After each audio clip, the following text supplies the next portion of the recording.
Next हमारा article वो है properties of fundamental particles of an atom. इसमें हमें जैसा कि पता है कि almost 100 atomic particles have been discovered. Almost 100 सब atomic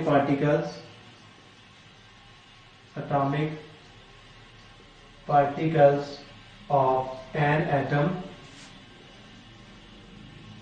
atom are discovered.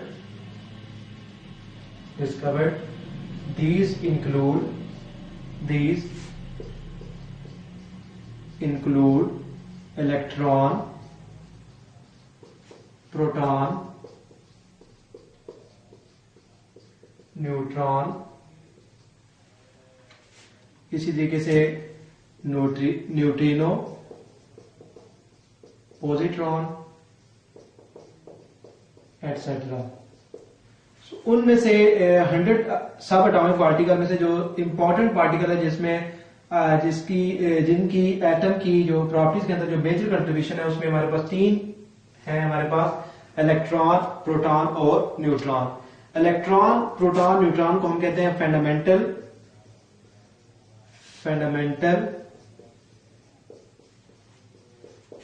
Particles of an atom.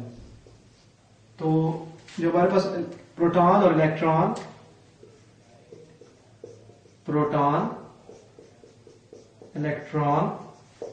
and neutrons, these 3 particles are called fundamental particle of an atom because they play a major contribution to the properties of an atom। अब हम देखेंगे इनकी general क्या क्या properties हैं। सबसे पहले हम देखेंगे कि से हमारे पास ये पार्टिकल्स हैं। पार्टिकल्स, इसका हमें पता नहीं कि इन पे चार्ज क्या है। इसी तरीके से हम देखेंगे इन पार्टिकल्स का मैस क्या है। सबसे पहले अगर हम बात करते हैं इलेक्ट्रॉन की,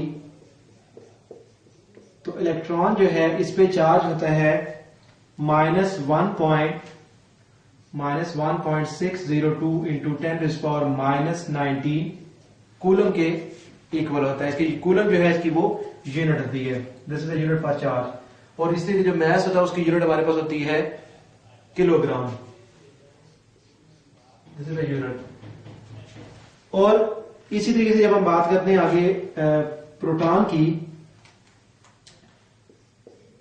प्रोटॉन जो है उस पे चार्ज होता है हमारे पास, क्योंकि प्रोटॉन जो है वो ऑपोजिट टू है इलेक्ट्रॉन, तो उस पे चार्ज होता है +1 इस पे माइनस होता है, इस पे +1.602 इंटू 10⁻⁻19 होता है।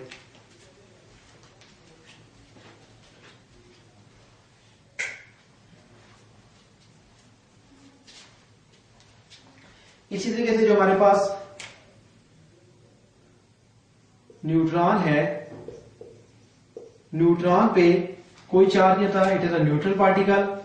जबकि इलेक्ट्रॉन जो होता है इसका मैस हमारे पास होता है 9.01 इंटू 10 हमारे पास -31 किलोग्राम होता है।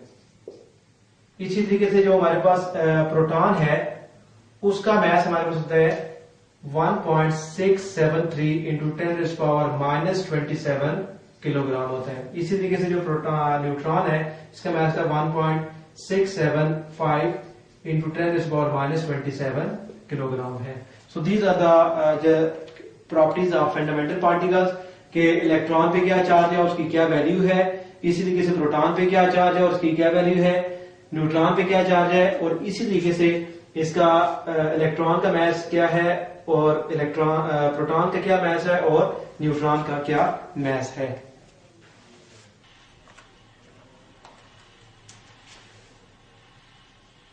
नेक्स्ट टॉपिक हमारा वो है Rutherford's experiment and discovery of atomic nucleus.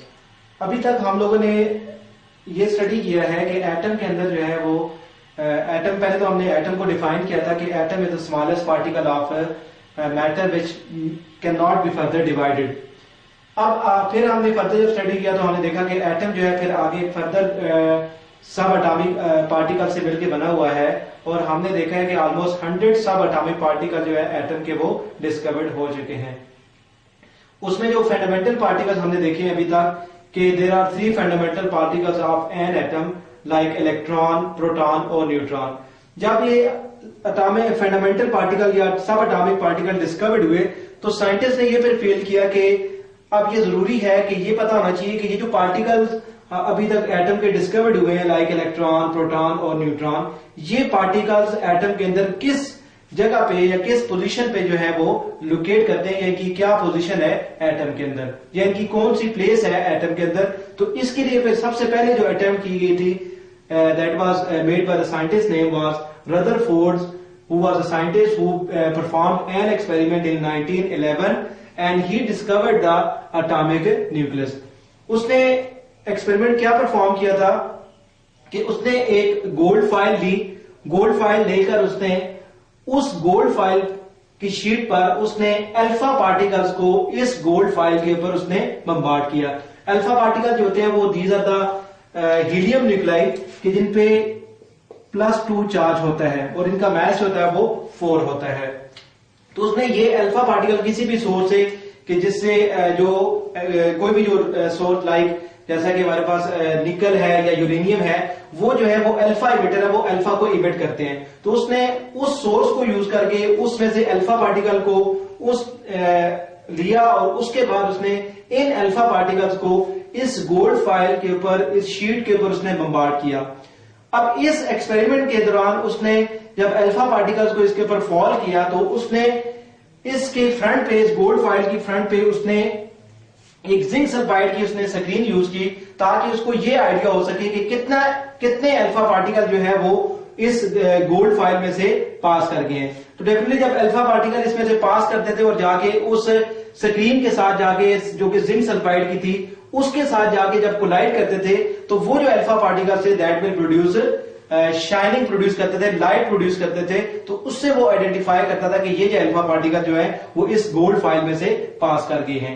और इसके अलावा उसने इस पूरे जो है गोल्ड फाइल के अराउंड उसने जिंक सल्फाइड की जो है वो प्लेट प्लेस की थी ताकि जो अल्फा पार्टिकल इस गोल्ड फाइल के साथ कोलाइड करने के बाद दोबारा डिफ्लेक्ट बैक हो रहे थे, वापस बैक हो रहे थे, और वो जाके अगर डिफ्लेक्ट हो गए वापस आ रहे थे तो वो वापस आके यहाँ पे अगर सपोज जिंक सल्फाइड की जो है वो स्क्रीन प्लेस की थी उसने, तो यहाँ पे जब वो अल्फा पार्टिकल आगे कोलाइड कर रहा था तो वहां पे वो लाइट प्रोड्यूस कर रहा था। तो इससे उसने ये उसको आइडिया हो गया कि ये जो अल्फा पार्टिकल है वो इस गोल्ड फाइल में से पास नहीं हुआ, क्योंकि ये जो अल्फा पार्टिकल है ये यहाँ पे बिल्कुल इसकी ऑपोजिट साइड पे जो गोल्ड फाइल थी वहां पे जो है वो शाइनिंग या लाइट प्रोड्यूस कर रहा था। तो इस तरीके से उसने ये जज किया कि कितने अल्फा पार्टिकल जो है वो आगे जाके इस गोल्ड फाइल में से पास कर गए हैं और कितने अल्फा पार्टिकल जो है वो इसमें से बैक हो गए हैं या इस गोल्ड फाइल के साथ कोलाइड करने के बाद वापस बैक हो गए या डिफ्लेक्ट हो गए। तो इस एक्सपेरिमेंट से उसने ये ऑब्जर्व किया कि मोस्ट ऑफ जो अल्फा पार्टिकल्स थे मींस ज्यादातर जो अल्फा पार्टिकल्स थे वो इस गोल्ड फाइल में से पास कर गए और फ्यू अल्फा पार्टिकल जो थे वो इसके साथ, इस गोल्ड फाइल के साथ कोलाइड करने के बाद वो डिफ्लेक्ट बैक हो रहे थे। इसको आप अनदर वे से भी हम अंडरस्टैंड कर सकते हैं कि से अगर हमारे पास एटम है तो इस एटम का जो सेंट्रल पार्ट है वो मैंने शो किया हुआ है पॉजिटिव पार्ट, और जिसको उसने न्यूक्लियस का नाम दिया था। अब चूंकि जो अल्फा पार्टिकल्स हैं उस पे पॉजिटिव चार्ज था, जितने भी अल्फा पार्टिकल हमने यूज किए अभी इन सब पे चूंकि अल्फा पार्टिकल जो थे इन पे पॉजिटिव चार्ज होता है, तो एटम में से जब चूंकि गोल्ड फाइल जो है कोई भी जो मैटर है वो एटम से मिलकर बना हुआ है, तो जब अल्फा पार्टिकल इस गोल्ड फाइल में से पास हुए तो वो अल्फा पार्टिकल जो एटम के उस पार्ट के साथ जाके जिसने कोलाइड किया जिसपे पॉजिटिव चार्ज था, इस पार्ट के साथ कोलाइड करने के बाद वो अल्फा पार्टिकल जो है वो डिफ्लेक्ट बैक हो गया और उसने रदरफोर्ड ने उस पार्ट के साथ जिसके साथ अल्फा पार्टिकल कोलाइड करने के बाद वो वापस डिफ्लेक्ट हुआ, उस पार्ट को उसने न्यूक्लियस का नाम दिया। और उसने ये भी प्रेडिक्ट किया कि वो पार्ट जिसके साथ अल्फा पार्टिकल कोलाइड करने के बाद वापस आ रहा था, वो जो पार्ट था एटम का उस पे एक तो सेम चार्ज था जैसा कि जिस तरह का चार्ज अल्फा पार्टिकल पे था, मींस के यहाँ पे पॉजिटिव चार्ज था। और दूसरी बात तो ये की थी कि ये जो पार्ट था एटम का, ये जो पार्ट था that is more heavier than that of the alpha particle, alpha particle से वो हैवियर था। तो यहां से हम ये दे सकते हैं कि कुछ अल्फा पार्टिकल बिल्कुल स्ट्रेट वे पास कर रहे हैं, ये भी स्ट्रेट वे पास कर रहा है, लेकिन ये जो अल्फा पार्टिकल है ये पास तो कर रहा है लेकिन उसके बाद ये अपने पाथ को जो है वो चेंज कर रहा है, क्योंकि इस अल्फा पार्टिकल पे पॉजिटिव चार्ज है। तो जब ये न्यूक्लियस के पास से पास कर रहा था, क्योंकि दोनों के सेम चार्जेस था, तो सेम चार्जेस की वजह से, रिपल्शन की वजह से इस अल्फा पार्टिकल ने अपना पाथ चेंज कर लिया। ऐसे ही ये जो अल्फा पार्टिकल है ये भी स्ट्रेट में पास कर गया एटम में से, लेकिन ये अल्फा पार्टिकल जो न्यूक्लियस के पास से गुजर रहा था, क्योंकि इसमें भी पॉजिटिव चार्ज था और न्यूक्लियस पे भी पॉजिटिव चार्ज था, तो आपस में रिपल्शन की वजह से इस अल्फा पार्टिकल ने अपना पाथ जो है वो चेंज कर लिया। तो इस पूरे एक्सपेरिमेंट से उसने ये कंक्लूड किया कि most of the alpha particles were pass through the gold foil, that will show, this shows that कि most of the part of the atom is empty, कि ज्यादातर जो एटम का हिस्सा होता है वो खाली होता है, जिसकी वजह से ज्यादातर अल्फा पार्टिकल वो इस गोल्ड फाइल में से पास कर गए। दूसरी जो कंक्लूजन उसने ये ड्रॉ की कि वो अल्फा पार्टिकल कि जो इस गोल्ड फाइल के साथ कोलाइड करने के बाद वापस हो रहा था, बैक हो रहा था, डिफ्लेक्ट हो रहा था, तो उसने ये कहा कि ये अल्फा पार्टिकल एटम के उस पार्ट के साथ उसने जाके कोलाइड किया कि जिस पार्ट पे एक तो सेम चार्ज था, पॉजिटिव चार्ज था, और वो जो पार्ट था एटम का वो हैवियर था than that of the alpha particle. So that's why alpha particle जो है वो उस पार्ट के साथ कोलाइड करने के बाद वो दोबारा डिफ्लेक्ट बैक हुआ। तो उसने इस पार्ट को न्यूक्लियस का नाम दिया। वो पार्ट कि जिसके साथ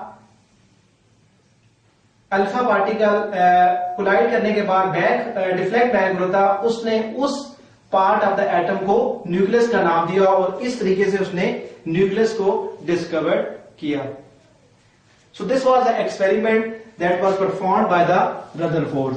अब इसके बाद हम देखेंगे कि जो रदरफोर्ड ने अपने इस एक्सपेरिमेंट से क्या क्या कंक्लूजन जो है वो ड्रॉ की थी।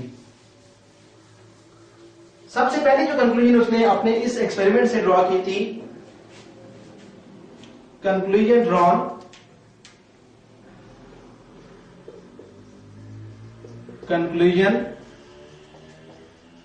drawn from Rutherford's experiment।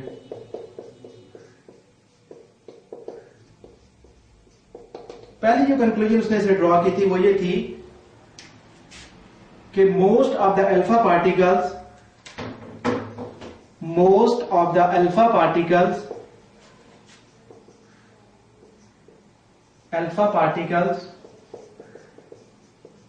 Pass through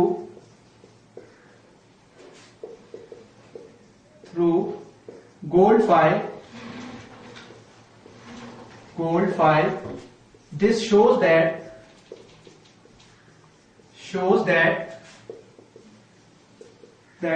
most of the part of an atom is empty। पहली जो कंक्लूजन उसने ये ड्रॉ की कि ज्यादातर अल्फा पार्टिकल्स का गोल्ड फाइल में से पास होने का ये कंक्लूजन ड्रॉ की जाती है कि एटम का चूंकि ज्यादातर पार्ट एम्प्टी होता है, तो इस वजह से अल्फा पार्टिकल को पाथ मिला, तो जिसकी वजह से वो उस गोल्ड फाइल में से पास कर गए। दूसरी जो कंक्लूजन उसने इस एक्सपेरिमेंट से ड्रॉ की वो ये थी, the second conclusion which was drawn, that is the alpha particle that was deflected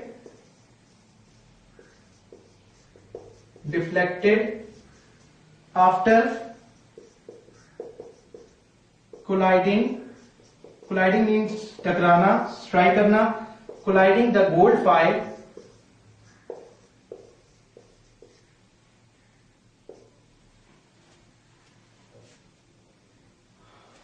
was colliding that part of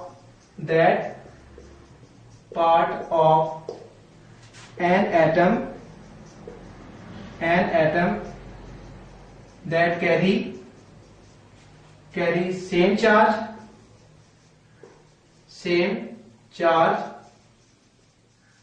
as alpha particle and is heavier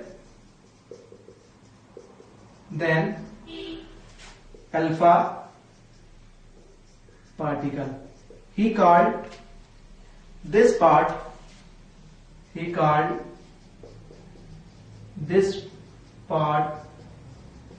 of an atom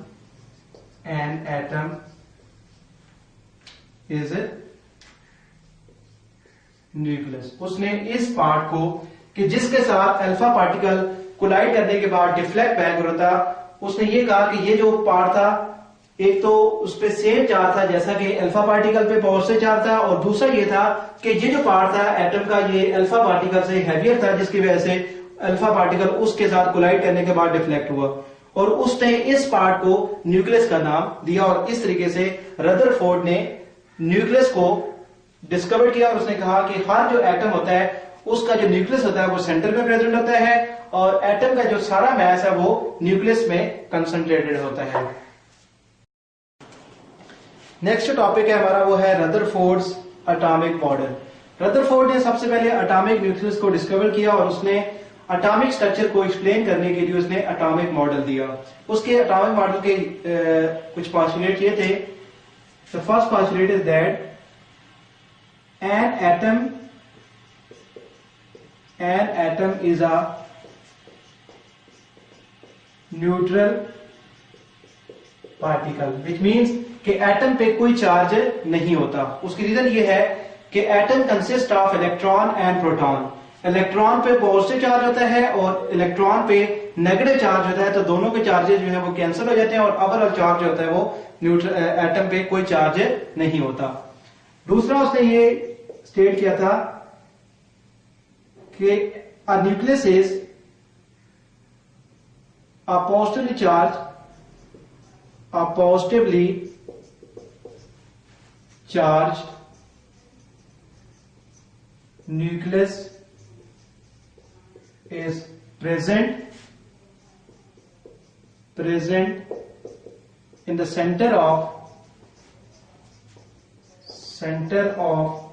an atom. Neutrons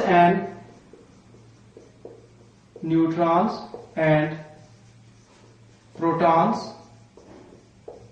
are present in the nucleus. The whole mass of an atom is concentrated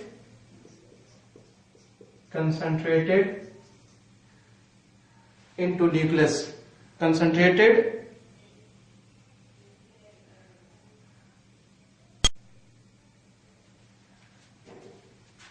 into it.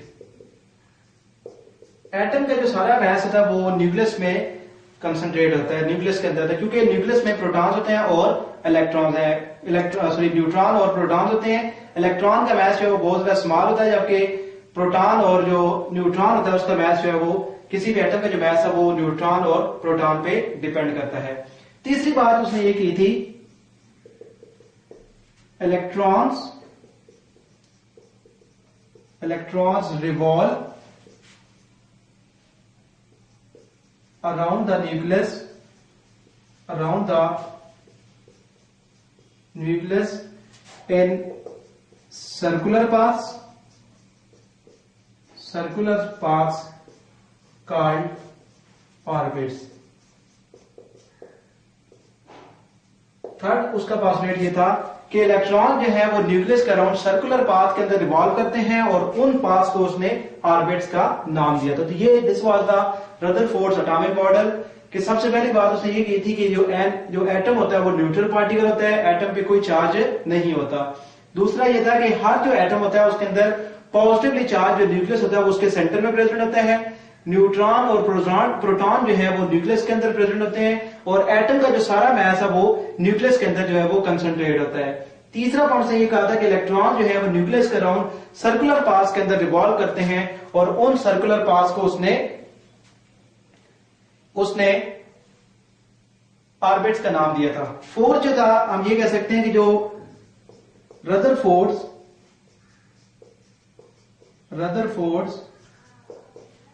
Atomic model resembles our solar system. जैसा कि सन के around जो है वो बाकी जो planets हैं वो उसके अराउंड रिवॉल्व करते हैं, ऐसे ही न्यूक्लियस जो है सेंटर में है और उसके अराउंड जो है वो इलेक्ट्रॉन जो है ना उसके अराउंड वो रिवॉल्व करते हैं। So this is the Rutherford's atomic model.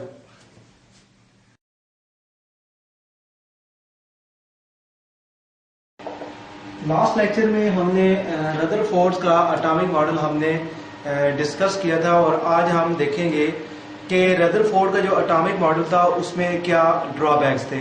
Initially हमें देखा था कि रदरफोर्ड ने जो एटॉमिक मॉडल प्रेजेंट किया था उसमें उसने एटम के अंदर जो सेंट्रल पार्ट था न्यूक्लियस को उसने डिस्कवर किया था, और उसने जो एक्सपेरिमेंट परफॉर्म किया था उसने एक अल्फा पार्टिकल का सोर्स लिया था, और उसने उन अल्फा पार्टिकल्स को गोल्ड फाइल पे उसने बम्बार्ड किया था, और उसने ऑब्जर्व किया था कि जो मोस्ट ऑफ द जो अल्फा पार्टिकल्स थे वो उस गोल्ड फाइल में से पास कर गए थे, और फ्यू जो अल्फा पार्टिकल्स थे वो डिफ्लेक्टेड बैक हुए थे, उसमें से गोल्ड फाइल के साथ स्ट्राइक करने के बाद वो डिफ्लेक्ट हो गए थे।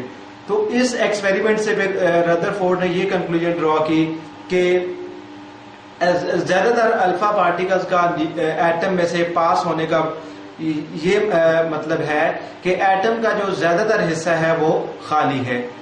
दूसरी कंक्लूजन से ये ड्रॉ की कि वो अल्फा पार्टिकल जो एटम के साथ कोलाइड करने के बाद डिफ्लेक्ट बैक हुआ था, वापस मुड़ गया था, उस से ये उसने कंक्लूजन ड्रॉ की कि वो अल्फा पार्टिकल एटम के उस पार्ट के साथ उसने कोलाइड किया था कि जो पार्ट एक तो सेम चार्ज उस पार्ट पे था एटम के, यानी कि जैसा कि अल्फा पार्टिकल्स में पॉजिटिव चार्ज होता है, तो ऐसे ही न्यूक्लियस पे भी पॉजिटिव चार्ज था। दूसरा उसने ये कहा कि दूसरी रीजन ये थी कि जो अल्फा पार्टिकल जो एटम के साथ कोलाइड करने के बाद डिफ्लेक्ट बैक हुआ था, वो अल्फा पार्टिकल एटम के उस पार्ट के साथ कोलाइड उसने किया था जो कि अल्फा पार्टिकल से हैवियर था, जिसकी वजह से वो उसके साथ कोलाइड करने के बाद वो डिफ्लेक्ट बैक हुआ था। तो उस पार्ट को उसने न्यूक्लियस का नाम दिया था। उसके बाद फिर रदरफोर्ड ने एटॉमिक मॉडल प्रेजेंट किया था, और उसने ये कहा था कि जो एटम होता है वो न्यूट्रल पार्टिकल होता है, एटम पे कोई चार्ज नहीं होता, मीन जीरो चार्ज होता है। उसकी वजह ये होती है कि एटम के अंदर प्रोटॉन्स होते हैं और इलेक्ट्रॉन्स होते हैं, और इसी तरीके से न्यूट्रॉन होते हैं। इलेक्ट्रॉन पे नेगेटिव चार्ज होता है और प्रोटॉन पे पॉजिटिव चार्ज होता है। तो चूंकि पॉजिटिव और नेगेटिव चार्जेस इक्वल होते हैं और वो एक दूसरे को कैंसिल कर देते हैं, इसलिए ओवरऑल चार्ज जो एटम पे होता है वो जीरो होता है, और एटम जो है वो न्यूट्रल पार्टिकल होता है। उसके बाद रदरफोर्ड ने ये कहा था कि हर जो एटम होता है उसके सेंटर में जो सेंट्रल पार्ट था वो न्यूक्लियस जो है वो सेंटर पार्ट में लोकेट करता है, और न्यूक्लियस के अंदर प्रोटॉन्स और न्यूट्रॉन्स प्रेजेंट होते हैं, और एटम का जो सारा मास होता है वो न्यूक्लियस के अंदर कंसंट्रेट होता है। उसके बाद उसने ये कहा कि न्यूक्लियस के अराउंड इलेक्ट्रॉन जो है वो सर्कुलर पाथ्स के अंदर रिवॉल्व करते हैं, और उन सर्कुलर पाथ्स को उसने ऑर्बिट्स का नाम दिया था। और उसके बाद जो रदरफोर्ड का जो एटॉमिक मॉडल है वो हमारे जो सोलर सिस्टम है उससे रिजेंबल करता है, जैसा कि सन हमारे पास सेंटर में है ऐसे, तो उसके अराउंड जो बाकी प्लैनेट्स है वो रिवॉल्व करते हैं। अब ये जो रदरफोर्ड ने जो एटॉमिक मॉडल प्रेजेंट किया था, इसके कुछ ड्रॉबैक्स थे। वो ये थी कि जो रदरफोर्ड का जो एटॉमिक मॉडल है वो इलेक्ट्रॉन की जो रिवॉल्वमेंट है, इलेक्ट्रॉन की जो मूवमेंट है वो अराउंड द न्यूक्लियस है वो कंप्लीटली डिस्क्राइब नहीं करता। अब रदरफोर्ड ने ये कहा था कि जो इलेक्ट्रॉन है न्यूक्लियस के अराउंड वो सर्कुलर पाथ में रिवॉल्व करते हैं। अब हम देखेंगे कि what was the drawback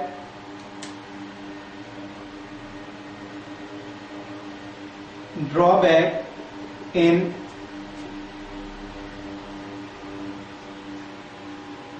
Rutherford's atomic model.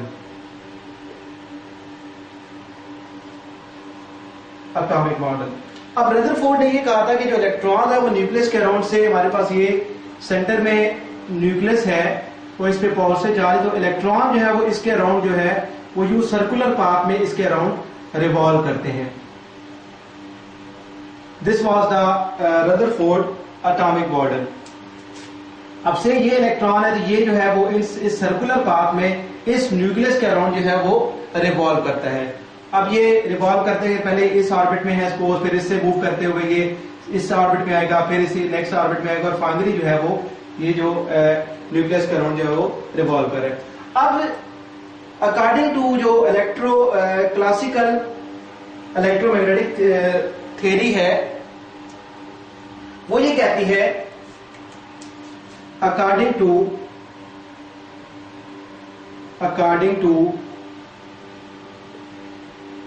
classical electromagnetic theory,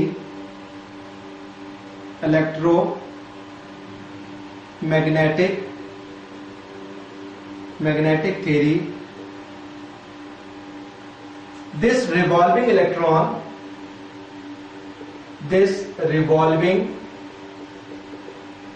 electron must radiate energy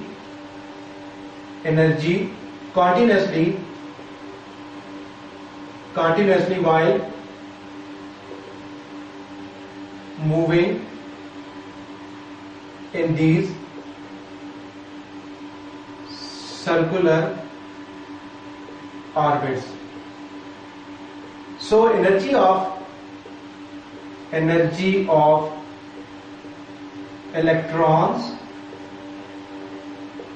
electron decrease continuously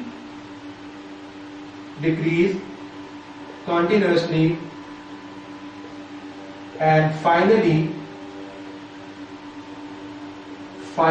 it falls into nucleus. So अगर ऐसा होता तो फिर क्या होना चाहिए था? So atomic structure, this means atomic structure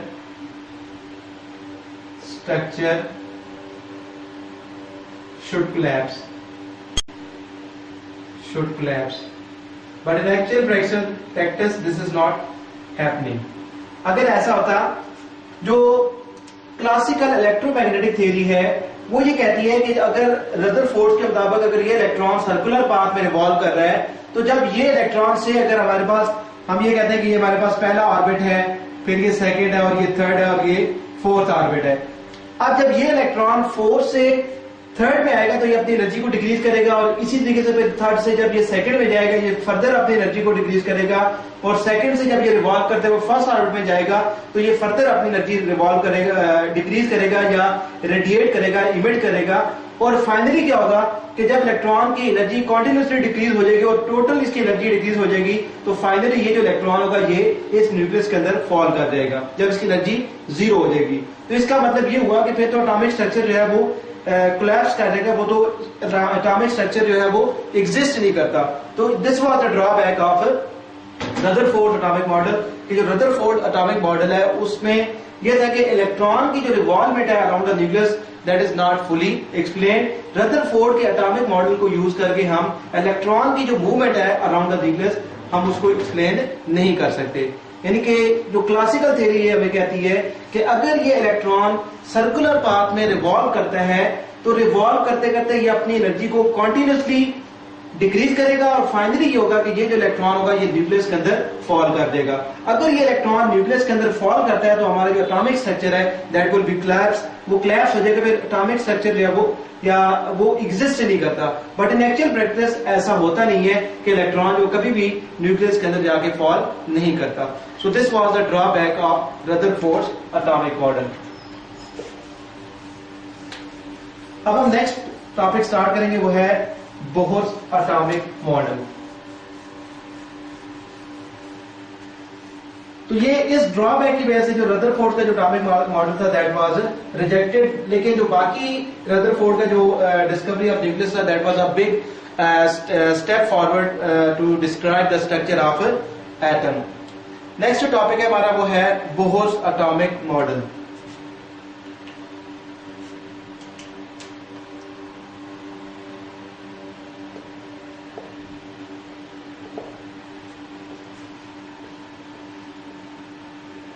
Bohr's atomic model. This scientist also presented his atomic model in 1911. Bohr ने अपना एटॉमिक मॉडल जो है वो 1911 के अंदर उसने प्रेजेंट किया था, और उसने ये जो मॉडल प्रेजेंट किया था to describe the atomic structure of an atom, कि जो एटम के अंदर जो डिफरेंट पार्टिकल्स है, इलेक्ट्रॉन्स है, प्रोटॉन्स है या न्यूट्रॉन्स है, तो उन सब की लोकेशन के हवाले से और उनकी एग्जैक्ट पोजीशन के हवाले से और इलेक्ट्रॉन्स की मूवमेंट क्या थी, बेसिकली ये जो मॉडल डेवलप किया गया था, this model is develop to explain the movement of electrons around the nucleus. जैसा कि हमने देखा है कि रदरफोर्ड का जो एटॉमिक मॉडल है वो हमें इलेक्ट्रॉन की जो मूवमेंट है अराउंड द न्यूक्लियस वो हमें नहीं एक्सप्लेन करता। तो ये फिर बोहर का ये एटॉमिक जो मॉडल था वो उसने इसलिए ये उसी ड्रॉबैक को ओवरकम करने के लिए उसने ये फिर मॉडल प्रेजेंट किया था। अब बोहर ने जो एटॉमिक मॉडल प्रेजेंट किया था, this model is only this model was presented for the hydrogen atom. उसने ये जो मॉडल प्रेजेंट किया था, he gave this model to explain the atomic structure of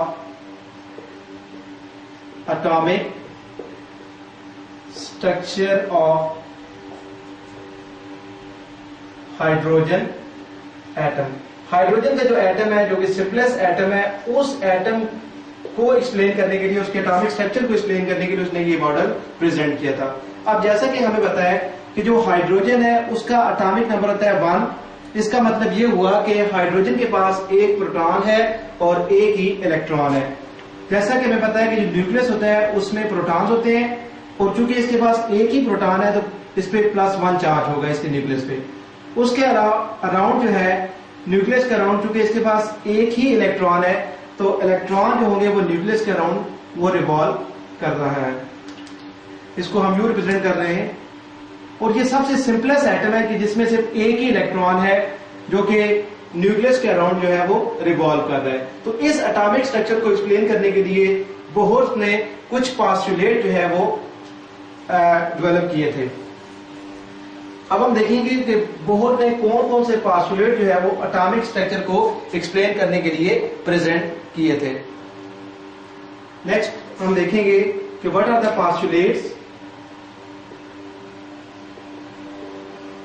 postulates of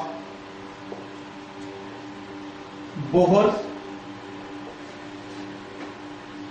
atomic model.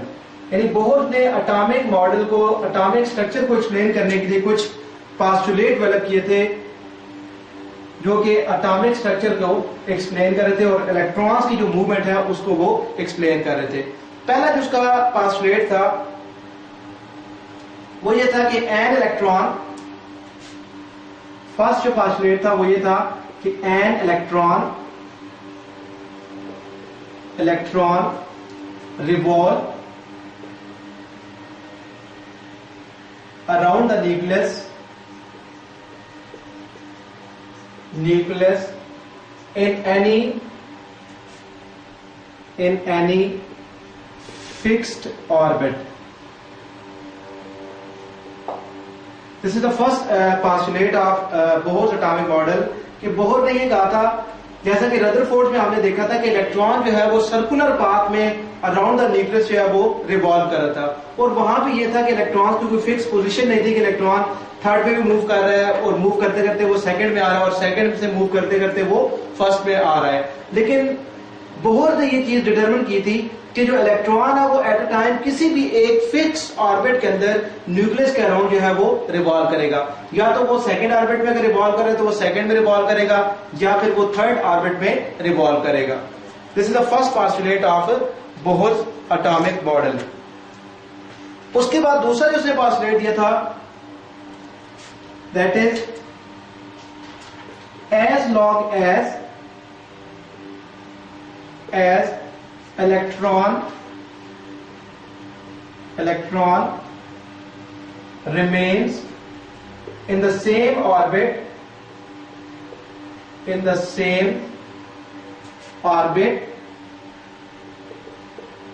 its energy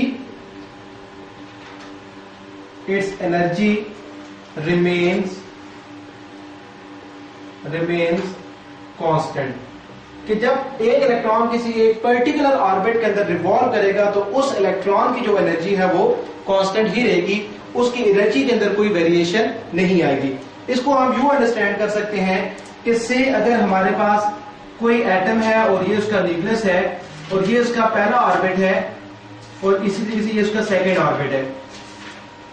अब पहले postulate के मुताबिक जो बोहर ने जो प्रेजेंट किया था कि कोई भी एक इलेक्ट्रॉन अगर से एक इलेक्ट्रॉन है तो वो या तो ये हो सकता है कि वो फर्स्ट ऑर्बिट के अंदर रिवॉल्व कर रहा है, या फिर वो इलेक्ट्रॉन जो है वो सेकेंड ऑर्बिट के अंदर रिवॉल्व कर रहा है। यानी एक इलेक्ट्रॉन जो है वो एट अ टाइम किसी एक ऑर्बिट के अंदर जो है वो रिवॉल्व कर रहा होगा। से जैसा ये मेरे इलेक्ट्रॉन 1 लिखा है अगर से, तो ये इलेक्ट्रॉन 1 जो है वो फर्स्ट ऑर्बिट पे रिवॉल्व कर रहा है और इलेक्ट्रॉन 2 जो है वो सेकंड ऑर्बिट में रिवॉल्व कर रहा है। अब ये नहीं होगा कि सेकंड ऑर्बिट वाला इलेक्ट्रॉन जो है वो फर्स्ट में भी रिवॉल्व कर रहा है और फर्स्ट सेकंड में भी रिवॉल्व कर रहा है। So this is not possible. तो बोहर ने ये कहा था कि एक जो इलेक्ट्रॉन है वो एट अ टाइम न्यूक्लियस के अराउंड किसी एक फिक्स ऑर्बिट के अंदर जो है वो रिवॉल्व करेगा। दूसरा जो पोस्टुलेट उसने डेवलप किया था उसमें यह था कि जब तक एक इलेक्ट्रॉन किसी एक पर्टिकुलर ऑर्बिट के अंदर रिवॉल्व करेगा तो उस इलेक्ट्रॉन की जो एनर्जी है वो कांस्टेंट रहेगी। से अगर हमारे पास इलेक्ट्रॉन 1 जो है वो फर्स्ट ऑर्बिट के अंदर रिवॉल्व कर रहा है और इसकी हम ये कहते हैं कि इसकी एनर्जी से फॉर एग्जांपल हम ये कहते हैं कि इसकी एनर्जी जो है वो हमारे पास 2 किलो जूल पर मोल है जब ये पहले ऑर्बिट के अंदर रिवॉल्व कर रहा है। तो इस इलेक्ट्रॉन की जब तक ये फर्स्ट ऑर्बिट के अंदर रिवॉल्व करता रहेगा इसकी एनर्जी ना तो 2 किलो जूल पर मोल से ज्यादा होगी और ना ही इससे कम होगी, यानी इसकी जो एनर्जी होगी वो कांस्टेंट ही रहेगी। इसी तरीके से जो सेकंड इलेक्ट्रॉन है जो सेकंड ऑर्बिट के अंदर रिवॉल्व कर रहा है, जब तक ये इलेक्ट्रॉन इस सेकंड ऑर्बिट के अंदर रिवॉल्व करता रहेगा इसकी एनर्जी जो है वो कांस्टेंट ही रहेगी। This is the second postulate of Bohr's atomic model. Third जो पोस्टुलेट उसने प्रेजेंट किया था बोहर ने वो ये था कि as long the orbit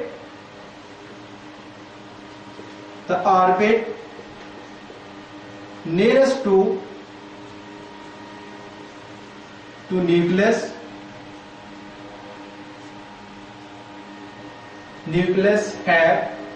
has lowest energy। जो ऑर्बिट न्यूक्लियस के जितना करीब होगा उसकी एनर्जी सबसे कम होगी। As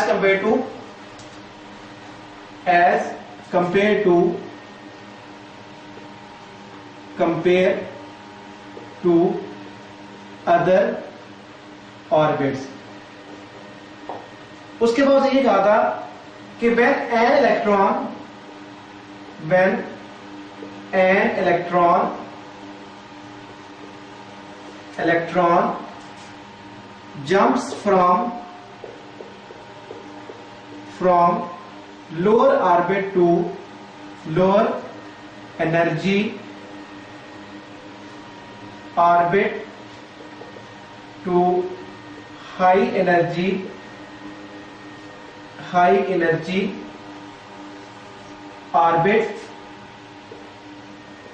orbit, it will absorb energy and similarly when an electron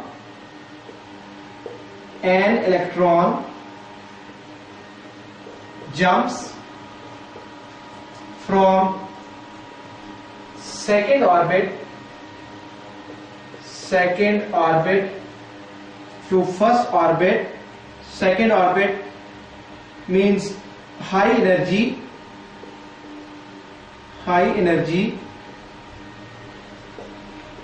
to lower energy orbit,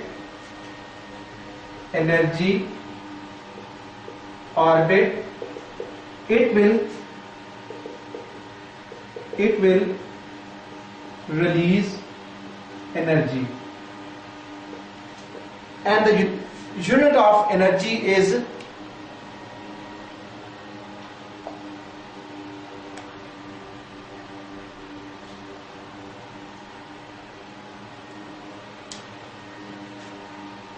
अब ये जो एनर्जी जो इमिट होगी, दिस एनर्जी इज इमिटेड,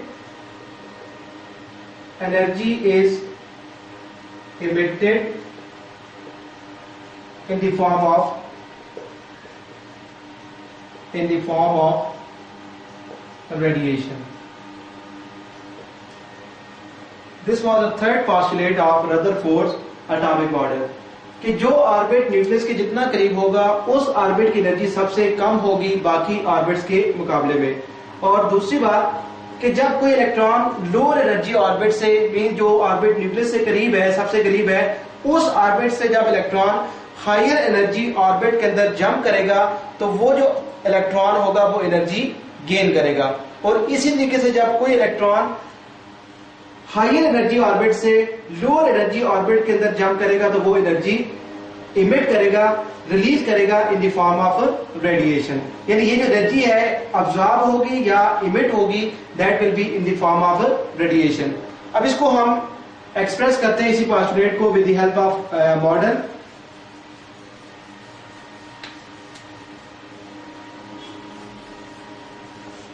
अब से हमारे पास कोई भी एटम है और इसका ये न्यूक्लियस है और न्यूक्लियस में पता है पॉजिटिव चार्ज होता है। उसके बाद उसके अराउंड से दिस इज फर्स्ट ऑर्बिट और उसके बाद दिस इज सेकेंड ऑर्बिट। अब जो orbit according to Bohr atomic model कि जो ऑर्बिट न्यूक्लियस के करीब होगा उसकी एनर्जी सबसे कम होगी। अब ये जो ऑर्बिट है, पहला ऑर्बिट है, इसकी से हम ये कहते हैं कि इसकी एनर्जी हमारे पास E1 है। और इसी तरीके से ये सेकंड ऑर्बिट है, ये न्यूक्लियस से दूर है, अवे है, इसकी एनर्जी हमारे पास E2 है। इसका मतलब ये हुआ कि जो पहला ऑर्बिट है जिसकी एनर्जी E1 है उसकी एनर्जी जो है वो स्मॉलर होगी एज कंपेयर टू E2। यानी यहां पे लिख सकते हैं हम कि energy of second orbit is greater than energy of first orbit. यानी जो ऑर्बिट न्यूक्लियस के जितना करीब होगा उसकी एनर्जी सबसे कम होगी as compare to the other orbit. यानी जो पहला ऑर्बिट है उसकी एनर्जी सबसे कम है और E2 की जो एनर्जी है उसके मुकाबले में उससे ज्यादा है। अब से हमारे पास कोई भी इलेक्ट्रॉन है वो फर्स्ट ऑर्बिट के अंदर रिवॉल्व कर रहा है। अब जब ये इलेक्ट्रॉन फर्स्ट ऑर्बिट से, क्योंकि फर्स्ट ऑर्बिट की एनर्जी कम है, तो जब ये इलेक्ट्रॉन फर्स्ट ऑर्बिट से सेकेंड ऑर्बिट के अंदर जंप करेगा, so this electron will absorb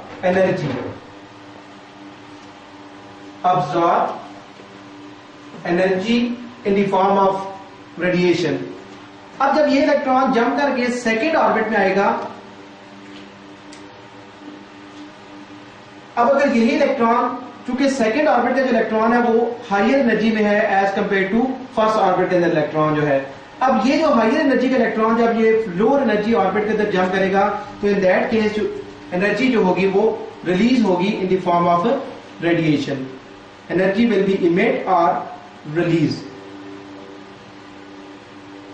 means कि जब ये लोअर एनर्जी का ऑर्बिट का इलेक्ट्रॉन जब हायर एनर्जी ऑर्बिट में जंप करेगा तो वो एनर्जी जब उस अब्सॉर्ब करेगा, जब तक इसको एनर्जी नहीं मिलेगी ये electron higher energy lower energy orbit से हायर एनर्जी ऑर्बिट में जंप नहीं करेगा। इसी तरीके से अगर ये इलेक्ट्रॉन जो हायर एनर्जी ऑर्बिट में प्रेजेंट है अगर ये अपनी एनर्जी रिलीज नहीं करेगा, डिक्रीज नहीं करेगा, तो this will not move from second orbit to या higher energy orbit to lower energy orbit. अब बोहर ने इस एनर्जी को कैलकुलेट करने के लिए उसने एक फार्मूला भी डेवलप किया था और वो जो फार्मूला था that is difference is energy E2 minus E1 that is equal to, तो बोहर ने इस एनर्जी जो कोई इलेक्ट्रॉन अगर सेकंड से फर्स्ट में जंप करता है, मींस लोअर एनर्जी ऑर्बिट से हायर एनर्जी ऑर्बिट में जंप करता है, या हायर एनर्जी ऑर्बिट से लोअर एनर्जी ऑर्बिट के अंदर जंप करता है, तो इस इलेक्ट्रॉन की हम एनर्जी का डिफरेंस बता सकते हैं कि इस इलेक्ट्रॉन ने कितनी एनर्जी जो है वो गेन करके वो फर्स्ट ऑर्बिट से सेकंड ऑर्बिट के अंदर वो उसने जंप किया है। उसके लिए जो रिलेशन उसने डेवलप किया था that is equal to E2 minus E1 equal to H mu. अब यहां पे हमारे पास E2 जो है energy of second orbit, energy of second orbit, E1 is the energy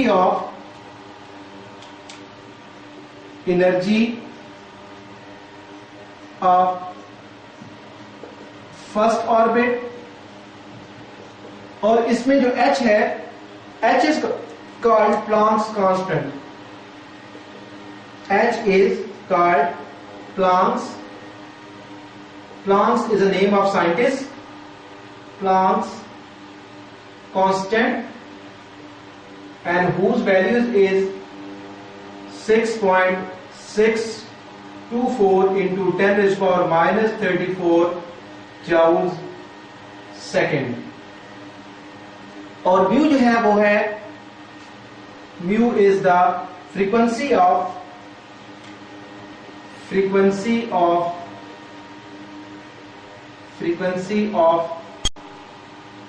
radiation. Mu is the frequency of radiation.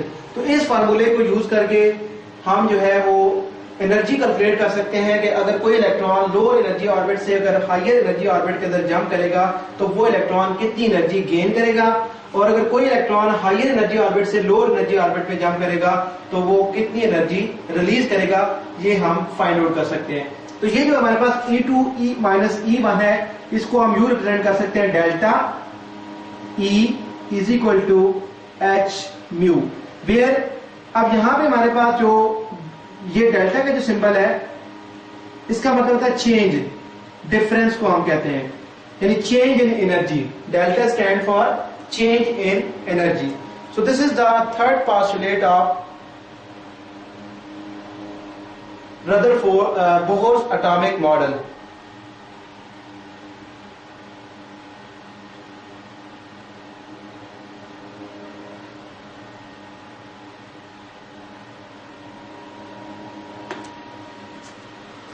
अब next हम देखेंगे four postulate of Bohr's atomic model. Fourth जो पोस्टुलेट था बोहर्स का वो ये था, electrons revolve around the nucleus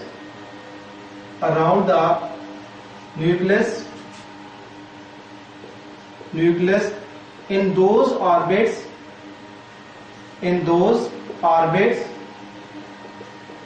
whose angular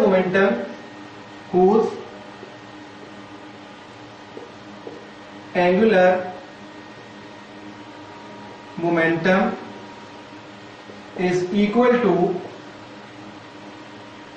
angular momentum को हम रिप्रेजेंट करते हैं mvr is equal to NH/2π, यानी कि न्यूक्लियस के अराउंड वो ऑर्बिट्स पॉसिबल होंगे या परमिसिबल होंगे कि जिनका एंगुलर मोमेंटम जो है वो mvr इक्वल टू NH/2π के इक्वल होगा, यानी जिन ऑर्बिट्स का एंगुलर मोमेंटम की वैल्यू इसके इक्वल होगी तो वो जो है उन ऑर्बिट्स के अंदर इलेक्ट्रॉन जो है वो रिवॉल्व कर सकते हैं। अब यहां पे हमारे पास जो m है, m is the mass of electron, v is the velocity of electron, and r is the radius of electron, radius of electron, where n is the principal quantum number, principal quantum number, and whose values are n is equal to 1, 2, 3 and so on. Similarly जो h है हमारे पास, that is Planck's constant, Planck's constant, and whose values is 6.624 into 10 to the power minus 34 joules second. और पाई जो है हमारे पास वैसे ही constant होता है, और पाई की वैल्यू हमारे पास होती है, pi is also constant and whose values is 22/7 or 3.14. So this is the fourth postulate of Bohr's atomic model कि न्यूक्लियस के अराउंड वो ऑर्बिट्स पॉसिबल है या परमिसिबल है कि जिनका एंगुलर मोमेंटम की वैल्यू mdr = nh/2 पाई के इक्वल होगी।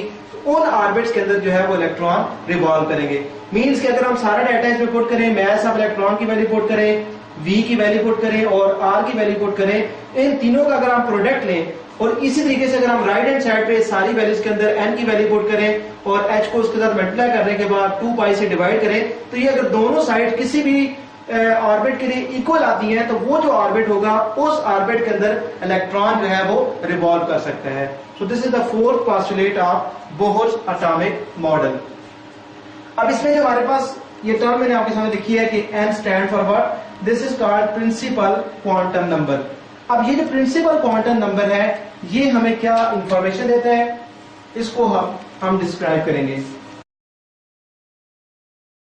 अब इसी बोहर के पोस्टुलेट में जो हमने एक टर्म लिखी थी प्रिंसिपल क्वांटम नंबर, जिसको हम n से रिप्रेजेंट करते हैं, अब इसको हम एक्सप्लेन करेंगे कि इससे हमें क्या इंफॉर्मेशन मिलती है। प्रिंसिपल क्वांटम नंबर जो n है ये हमें this number tells us the energy of an electron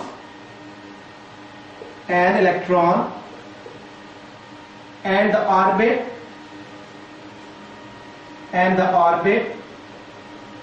in which an electron revolve। यानी एक तो हमें ये जो क्वांटम नंबर है, ये जो नंबर n है, हमें किसी भी इलेक्ट्रॉन की एनर्जी के बारे में इंफॉर्मेशन देता है, और दूसरा हमें ये बताता है कि कोई भी जो पर्टिकुलर इलेक्ट्रॉन है वो किस ऑर्बिट के अंदर जो है वो रिवॉल्व कर रहा है। अब इसकी जो वैल्यूज होती है हमारे पास, n की जो वैल्यूज है वो है 1, 2, 3, 4 से लेकर इंफिनिटी तक जाती है।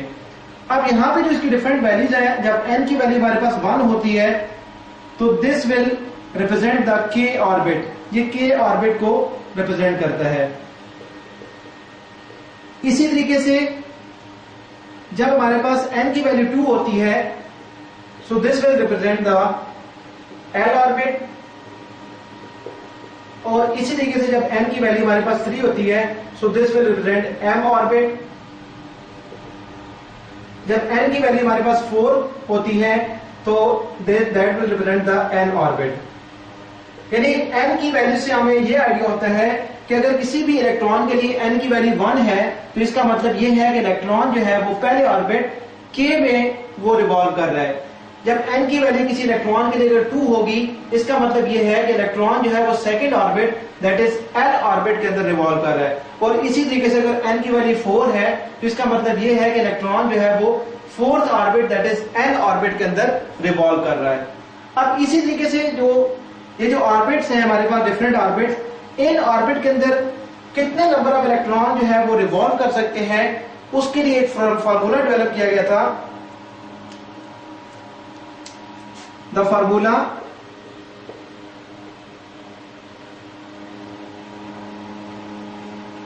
which tells the number of electrons electrons revolve in an orbit is 2n square। ये फॉर्मूला यूज करके हम किसी भी ऑर्बिट के अंदर नंबर ऑफ इलेक्ट्रॉन्स को हम फाइंड आउट कर सकते हैं। से जब हमारे पास n की वैल्यू 1 है, जब n की वैल्यू 1 होगी तो हमारे पास फॉर्मूला आ जाएगा 2n स्क्वायर का जब फॉर्मूला लगाएंगे तो हमारे पास आ जाएगा 2 into 1 का स्क्वायर हो जाएगा, दैट इज इक्वल टू 2। इसका मतलब क्या है कि जो पहला ऑर्बिट के ऑर्बिट है उसमें मैक्सिमम 2 इलेक्ट्रॉन जो है वो रिवॉल्व कर सकते हैं। इसी तरीके से जब हम n की वैल्यू पुट करेंगे 2, सो इन दैट केस हमारे पास जो फॉर्मूला है, जब n की वैल्यू 2 होगी, सो इस फॉर्मूले में जब पुट करेंगे तो हमारे पास आ जाएगा 2 into 2 का square, so this will be equal to 2 into 4, this is equal to 8 electrons. इसका मतलब ये है कि l ऑर्बिट के अंदर मैक्सिमम 8 इलेक्ट्रॉन जो है वो रिवॉल्व कर सकते हैं। इसी तरीके से जब n की वैल्यू 3 होगी, इसमें जब हम पुट करेंगे तो हमारे पास आ जाएगा 2 into 3 का square, so this will be equal to 2 into 9, this is equal to 18 electrons. इसका मतलब ये है कि जो थर्ड ऑर्बिट m ऑर्बिट है उसमें मैक्सिमम 18 इलेक्ट्रॉन जो है वो रिवॉल्व कर सकते हैं।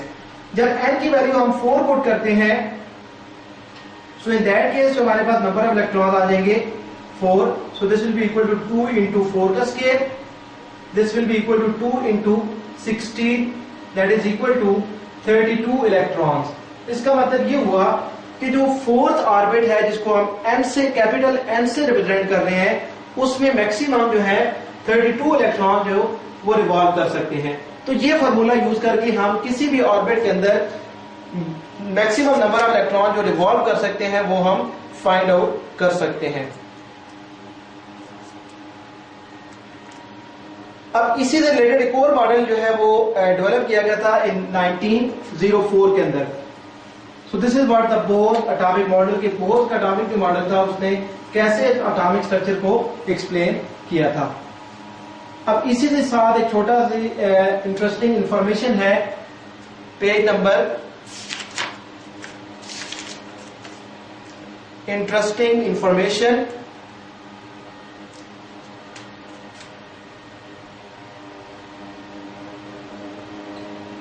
इंटरेस्टिंग इंफॉर्मेशन और ये दी हुई है पेज नंबर 53 पे।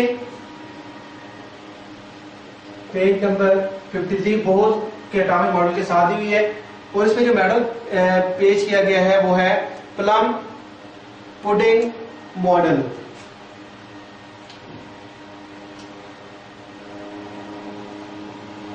plum pudding model. This was the name of scientist and this model was presented in 1904 के अंदर ये मॉडल प्रेजेंट किया गया था। इस मॉडल के मुताबिक ये था कि atom is like a positively charged ball. According to this model,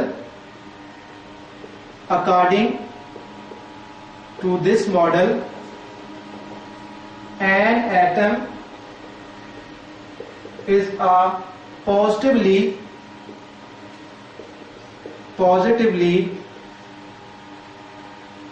charged ball in which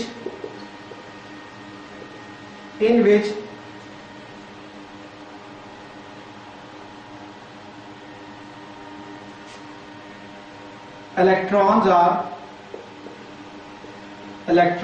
are studied